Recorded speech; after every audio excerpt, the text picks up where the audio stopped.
राधे राधे दोस्तों। ओम विष्णुवाय नमः। ओम भगवान विष्णु की जय। जय लक्ष्मी माता की जय।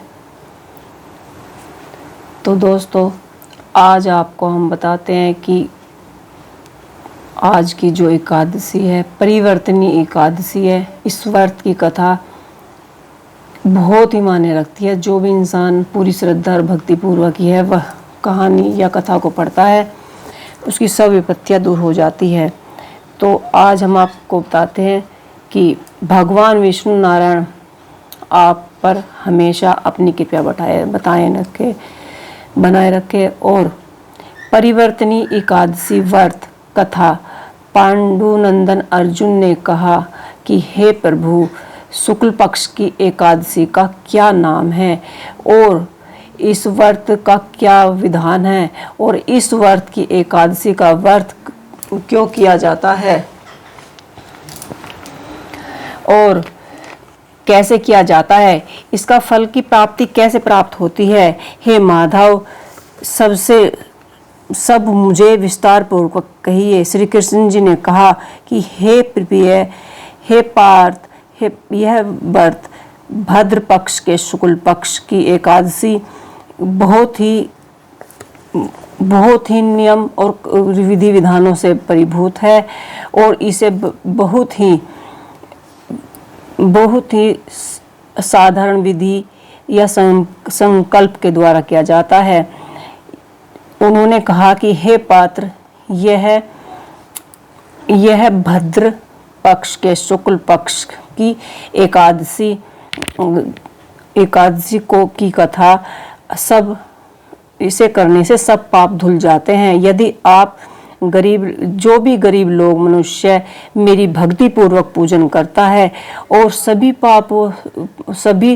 प्रकार की विपत्तियों से दूर हो जाता है, उसके सब पाप धुल जाते हैं, तो मैं इस संसार में जो भी मनुष्य मेरी पूजा फल भक्ति पूर्वक करता है, मैं उसको फल देता हूँ और उसकी मनोकामना हमेशा पूर्ण करता हूँ। जो मनुष्य ब्राह्मण महेश विष्णु की पूजा करता है, हे पार्थ, जो मनुष्य इस एकादशी का व्रत करता है और जो भी इस भक्ति पूर्वक इस एकादशी को करता है, उसको उसका फल अवश्य ही प्राप्त होता है। तो हे पार्थ, इस परिवर्तनी एकादशी को परिवर्तनी एकादशी क्यों कहा जाता है और इसे कैसे किया जाता है। हे पार्थ, ये मैं तुम्हें सभी विधि पूर्वक बताता हूँ।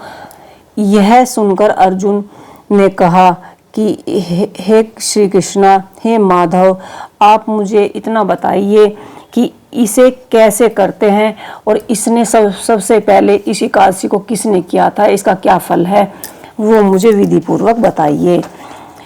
तो जिस प्रकार आप सुबह सोकर उठते हैं, उसके बाद स्नान करते हैं और आपको नहा धोकर भली पूर्वक एकादशी के दिन स्वच्छ कपड़े पहनने चाहिए और विधि पूर्वक मेरा पूजन करना चाहिए। तो मैं इस व्रत की एकादशी की जो महत्व कहानी है, जो कथा है, वह मैं आपको सुनाता हूँ। आपने बलि को क्यों बांधकर, किस चतुराई से बांधा और उनका क्या विधान है और क्या विधान है, कृपया करके यह सब वितरण मुझे कहिए, हे भगवान। तब अर्जुन ने भगवान विष्णु से कहा कि हे पार्थ, हे कुंती पुत्र अर्जुन, अब तुम भक्ति पूर्वक ध्यान पूर्वक जो मैं आपको कथा सुनाने वाला हूँ, उस कथा को सुनिए।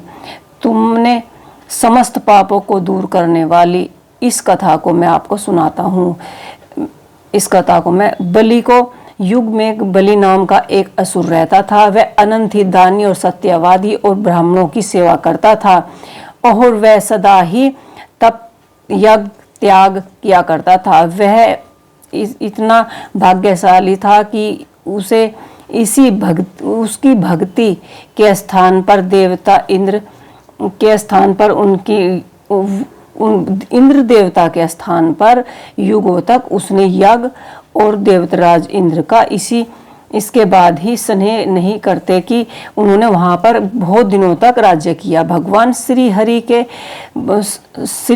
के सम्मान प्रार्थना भक्ति पूर्वक प्रार्थना की और उनसे अनंत में मैंने धूप दीप धारण रूप अनंत युगों तक, जो विष्णु भगवान जी कहते हैं कि हे पार्थ, मैंने अनंत युगों तक, जब सभी देवता इंद्र देवता जब बलि असुर से परेशान हो गए तो वे सब मेरे पास आए और मुझसे प्रार्थना करने लगे कि हे विष्णु भगवान, बलि ने हमारा सब राज्य छीन लिया, इंद्रलोक पर अपना कब्जा कर लिया है, तो हम आपसे ये प्रार्थना करते हैं कि आप उसका अंत कर दे। तब मैंने अनंत समय तक मैंने वामन रूप धारण किया और तब तेजस्वी बालक के रूप में मैंने राजा बलि पर विजय प्राप्त की। और इसी परिवर्तनी एकादशी को मैंने सोते हुए जब करवट बदली तो इसी एकादशी का नाम तभी इसी एकादशी को परिवर्तनी एकादशी कहा जाता है। और मैंने बाली असुर का संहार किया, बालक रूप में मैंने जन्म लिया। तो हे पार्थ, मैंने इसे अपनी पूरी भक्ति रूप से मैंने यह कथा तुम्हें सुनाई है। और इस कथा को जो भी सुनता है, जो भी कहता है और जो भी इस व्रत को पूरी श्रद्धा के साथ करता है, उसकी सभी कामनाएं पूर्ण होती है। बोलो श्री हरि विष्णु की जय, बोलो विष्णु भगवान की जय। इस वीडियो में इतना ही। हमने आपको बताया कि श्री विष्णु भगवान की एकादशी परिवर्तन जो एकादशी है, इसकी कथा क्या है। तो दोस्तों, हमारे वीडियो को लाइक करें, शेयर करें, कमेंट करें और सब्सक्राइब करें। जय श्री गणेश।